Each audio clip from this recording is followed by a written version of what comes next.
Menteri Rangba ke Jelau Konrad Konggal Sangma menta ke sengi ulaya thu balayo ban kemno yo wei ubriu ubaladon kti ha ka banlet bo IED bom hakmat ka khardop ka office NPP hala chumer.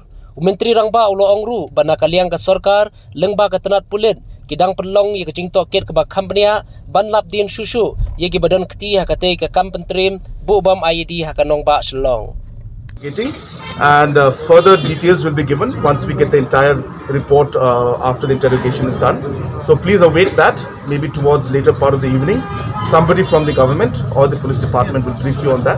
But yes, one arrest has been made, and more developments are unfolding as we speak. Electioneering is now very Every threat that is there, every aspect challenge we face is important. We cannot take it lightly, but we're very sure that with the work that the agencies are doing right now, the work that the police is doing right now, we should be able to normalize the situation to large extent, and we don't expect any kind of serious threat in the situation. additional security.